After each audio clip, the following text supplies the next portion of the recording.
We're here at 3 Milliken Place with Lynn Potter, the author of The Forgotten Life of Sarah Grady. Lynn, thank you for being with us today for the You're tour welcome. and the information. How famous is this stretch of land here, Milliken Place? You go back to the history books and all of the power that was right here. It's a pretty amazing story. Right.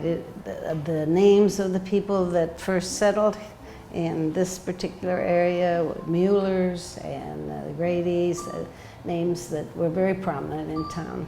We now won't know the James Millikens, the Scovilles, these names that last for years and years.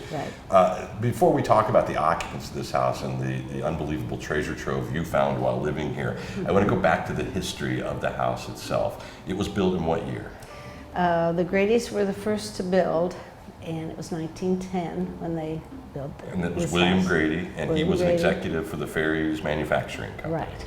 Right. And he moved to town with his wife Sarah. They bought this house and built it. One of the interesting things, it goes back far enough that the garage was built for both cars and horses. Right. There's a door on the side and a ramp where the horse could go up and down. The front door was wide enough for the carriage. It's amazing. And both of them owned horses. Yes, when they moved in. Okay, so he later passed on and left the house to Milliken University. Is Yes, that the he did. story? Uh-huh. And then you purchased it, you and your husband, your family purchased it from Milliken. 1969, we bought it from Milliken. But that's the hard thing about these homes, right? Restoring and keeping as much of the original as you can, but sometimes you're forced to do Right. other things. So you had 5 kids in this Yes. great big Yes. house, in Yes. this great big historical property. Yeah. And that is an amazing thing. And still a lot of it, the staircase, the originals. That- Tell me a little that's- bit about some of the original stuff that's still here. The outdoor porches, the experience off the master bedroom. I mean, we were out there during a lovely rain shower. We don't build homes like this No, anymore. no. Very comfortable home for a family.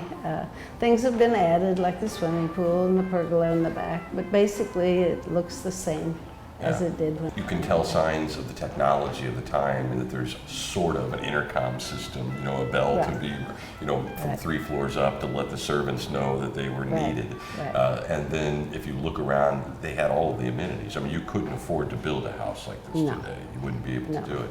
I will add that they did add air conditioning, which Yeah. is making our little visit much nicer than it would have been in 1915. The servants did not have the amenities. The kitchen was the servants' area, and there was a hand pump on the sink when we moved in. So the servants kind of had. They did not get the state of the art. Right. So entertaining was such a big deal at the time. Yes. This is before television. This was before all of the distractions we have in our life. And so the way people socialized was they gathered in groups and they threw parties. Okay. For Mr. Grady, it was also a way to improve his lot with Ferries Manufacturing. That was his goal in life, was to become president of Ferries Manufacturing, which he eventually did, not with Sarah as his wife, but his second wife The was mystery. The second wife got to was enjoy pretty all of wealthy, and he became president. that. Okay, so 1978, you buy the house from Milliken University. 1969. 69. Right. You, a year into this, realize that you're going to have to do something with the attic or your power bills are going to be unaffordable. They were horrible that first winter, Yeah. so we had to insulate. Yeah. Okay, so while you're insulating the attic, someone makes a discovery. Who actually discovered the box? My husband. Okay. Now, describe the box as it looked then. Okay. It was a 2-foot square cardboard box and wrapped really tightly in a 1919 newspaper. And Dwayne, my husband, thought he had found his fortune. I mean, sure. Tucked away in a very wealthy home well, from years ago. There's a chimney protruding in that little enclosed space off of the 3rd floor room.